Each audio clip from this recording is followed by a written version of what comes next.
Hi, welcome to presenting at SLC 17, the National Service Learning Conference. Just a few quick goals from this presentation. We hope that you will get an overview and we'll share some important information about the conference. We will share some feedback from past participants about what they have and have not liked from conference workshops, and we'll give you some ideas for ways to stay connected after the event is over. My name is Jason Stewart, and I'm the Youth Engagement and Events Manager at NYLC, and this year will be my 6th conference. I'm Marcus Penny. I am the Digital Engagement Manager, and this year will be my 5th conference. So just a little bit about the National Youth Leadership Council first. For those of you that might not know, the National Youth Leadership Council is the organization that we're from that is sponsoring the National Service Learning Conference. We divide our work in buckets. Developing young leaders is the work that we do with young people. So we have a national youth leadership training that happens in the summer that brings young people from around the country together for a camp experience. We have a youth advisory council, and then we do trainings with young people around the country. We have our supporting educators, which is really the work that we're doing with teachers and administrators in school districts and support teachers and educators so that they can best implement service learning in their classroom. And then advancing the field, and the conference fits in that bucket. So really working together with everyone that cares and is passionate about service learning to bring the movement forward. So this year's conference is March 22nd through the 24th in Anaheim, as you all know. For those of you that have been to the conference, the past couple years we've had a day of service, and this year is the same. However, we've moved the day of service to the front end of the conference. So this year on March 22nd, we'll be taking about 250 attendees to the Bolsa Chica State Beach Wednesday, March 22nd day. So doing a beach cleanup and working with the state parks to talk about preserving the beach is a great way to fit into that World Water Day. Some highlights for this year's event. In our exhibit hall, we have about 40 showcases. These showcases are led by both students and adults, and they are meant to highlight quality service learning projects that are taking place all over the world. So that's exciting. Also in the showcase, we have on-site service learning projects. Some examples of projects that we have this year are creating sea turtles out of recycling. We'll be making trauma dolls. We'll be making hula hoops and jump ropes out of recycled materials, and we'll be painting rain barrels. And then there's the real heart of the conference, which is all of you. So this year we have seven concurrent rounds of workshop sessions with a total of about 96 workshops happening. So lots of great information to be shared. We also have our plenary sessions. So each day, Wednesday, Thursday, and Friday of the conference, we'll bring the entire conference community for plenaries. Some of our speakers this year, to name a few, are Robert Benz and Kenneth Morris Jr. from the Frederick Douglass Family Foundation, Karen Baker from California Volunteers. We've got Danya Nasser, who is the former youth ambassador to the UN. And then we've also got some other great young people on the stage this year. We have Whitney Stewart, who is 2016 Youth Award winner for Boys and Girls Clubs. And we have Merritt Jones, who is a past lead activist with NYLC.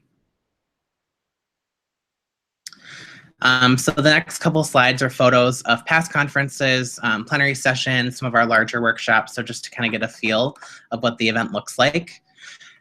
This year, we are continuing to host our Service Learning Professionals Network. In the past, it's been a Service Learning Young Professionals gathering, and this year we have changed that network a little bit to be a little more all-encompassing, so Service Learning Professionals. So whatever age you are, we hope that you will find value in attending this networking opportunity.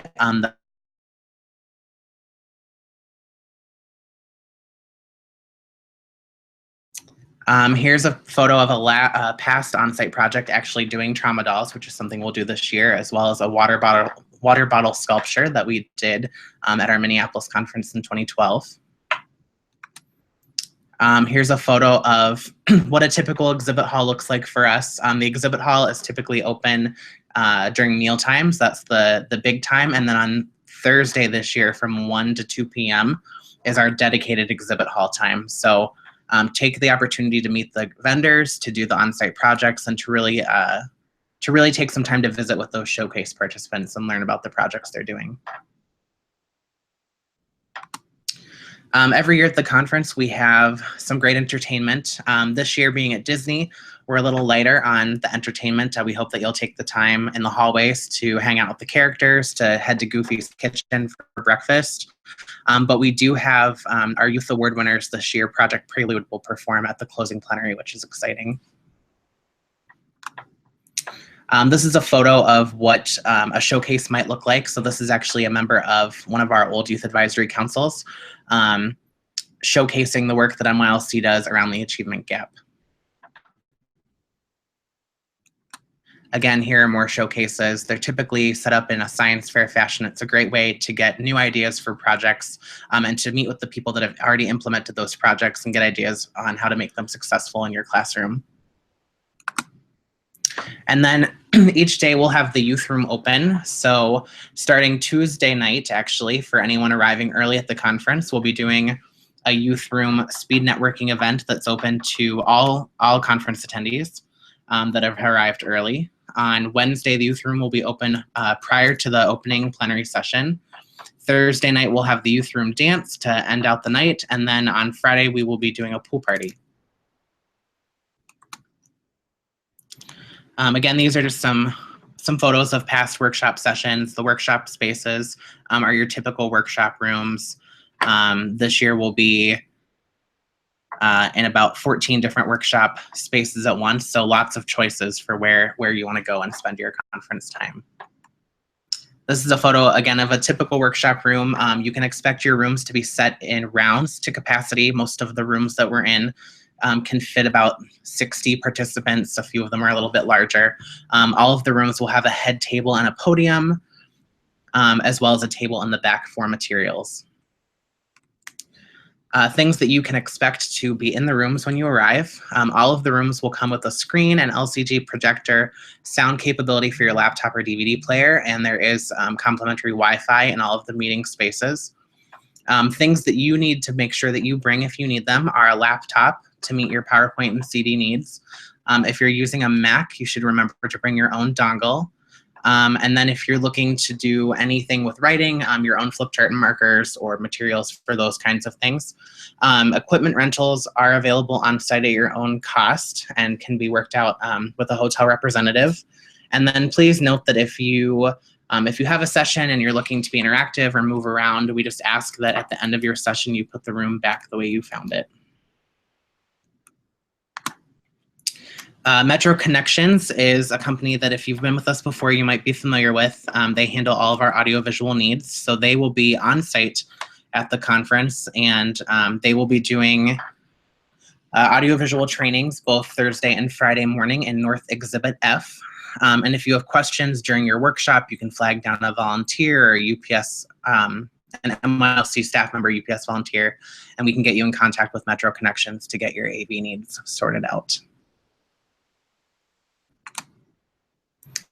In terms of feedback for your sessions, all of the workshop sessions on the mobile app have a short survey at the end of them. It's just 4 questions that can help you improve your session for the future.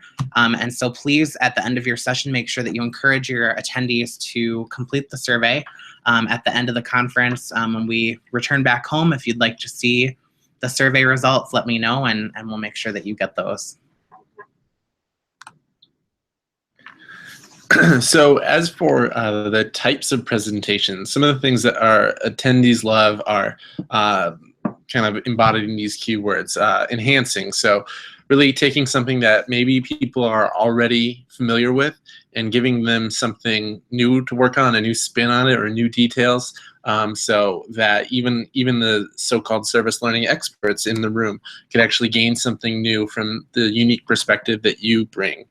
Networking, that's a big thing, is just making connections with other people. This is a national conference. In fact, it's probably more accurately called an international conference. There are people from all around the world, but certainly around the country who you can connect with. It's great for recharging, and this can be a a challenging field. It's not everyone's doing service learning, and we know that it's not necessarily the easiest thing in the world to do, and it can be a recharging time to meet other people and to really sort of recharge your batteries and get ready to go back out there and get back out in the field. Engagement, and this is really goes to, you know, we like sessions that are interactive and things like that, where people can really get to know one another. This kind of ties back into the networking, and authenticity, really just, you know, being honest and being truthful. We want people talking about their successes, but to the degree that people have experienced failure or really come up against some hardships, that's going to be really helpful for our attendees to hear, because it's something that they'll surely have experienced themselves or may experience in the future, and it's helpful to get that kind of truthful representation from you as the presenter. They do not love when the description does not match the presentation. If they look at the mobile app and they say, hey, I want to go to this this workshop session, and then the presentation turns out to be something altogether different, they end up feeling like maybe they got a little bit cheated. So your description should be, it's essentially, that's the workshop that was accepted, and that's the workshop that people are expecting to receive and to hear. They don't like it when people are unprepared or have late starts, so really knowing what your technology needs are ahead of time, knowing where your room is and all the details you can, that you would need to know. This is you know, something people have paid money to come to this conference. For most of them, they've traveled a good ways to come to this conference, and so the last thing that they want is to show up at their session that they're most excited for and to have it be unprepared or not starting on time or anything like that. Lectures are not terribly popular, just because when you're sitting down session after session all day just being read at or talked at, it's not that exciting. So any chance you can spice things up with an interactive workshop, any activities or anything that you can do is great. Canceling, obviously, if you show up and you're excited about a workshop and then that workshop isn't happening, that's really disappointing. So if for any reason you are unable to present at this year's conference, you just need to let us know as soon as possible so we can make sure that our attendees know that as well. And they're not crazy about show and tells. And this kind of gets back to the idea of a lecture where you know, it's sort of one-sided delivery of information and not a lot of connection with your audience. And so I'm going to switch over now to the Generator School Network, which is a platform through which we ask that, hi, I'm on video now. And now I no longer am. So this is the Generator School Network, and this is an online service learning library that the National Youth Leadership Council hosts. And so I'm going to show you exactly how to enter your own presentation. In addition to being listed on the mobile app, which will be free to all attendees in order to find out where you are. If you want to connect with other presenters or connect with attendees after the fact, the Generator School Network is your place to go. So here I'm logged into the site. It does require you to join the site in order to partake in this feature, but membership is completely free. So what you would do is actually go to the plan section of the site. And from there, this isn't a project we're talking about, but we're going to ask you for the purposes of this to actually create a new project. And from there, it'll bump you into this tool where you can enter your project name, but instead of a project name, we'd be asking you to enter your workshop name and a workshop description, and then any appropriate tags that would apply to your workshop, being, you know, what grade level is it meant for, a subject or discipline, service area, and you can check or not check anything as you see fit. And add any photo if you have, a photo of yourself, a photo if you're part of a group, anything that you have. And from there, when you actually go to make sure to hit save, then it's actually going to bump you into a tool that we have on the GSN just called the project planning tool. And we're not actually asking that you fill out any more information than from this first page. So you can hit save and technically navigate away. And what we would actually ask you to do next And you can find this most easily just from the home page. You can see here it's listed under groups, but if you don't see it, you can just go to our search function here and just type in either Dare to Dream or the hashtag SLC17. And from there, you will find the Dare to Dream group. You can find information about the conference and associated resources for the conference and see all the other people who have joined this group, quite a few already. And there'll be an option on the left sidebar to join the group. I'm already a member, so it doesn't show up. And then you can see here listed on the right sidebar will show your groups and your projects. And under where it says My Projects will be the workshop information that you had listed. And so I've created here GSN workshop as just a sample version. And so I didn't enter in all the stuff, so this doesn't appear exactly as yours would, but yours would normally say, you know, workshop X with description X and your picture that you chose. And then from the left sidebar, you actually have an opportunity to share with your group. And so here I'm a part of several groups, but I'm also a part of the SLC17 group. So I can select that from the drop-down menu, hit Share Project, and then if I actually go back to that group, which I can find again under My Groups from the right sidebar, SLC17 Dare to Dream, you can actually see now that the GSN workshop is listed here under Shared Projects. And so as other presenters enter their stuff, this sidebar will automatically populate with all the different workshops from the sessions. So we just ask that you do that so that our users who are interested in learning more about you or learning more about other sessions that maybe they weren't able to attend, they can find essentially a glossary of workshop information listed right there on the GSN for free for anyone to access. And if anyone has any questions, my contact information will be at the end of this webinar, and I'm glad to work with you one-on-one to help answer any of those. So we're switching back now. Hi.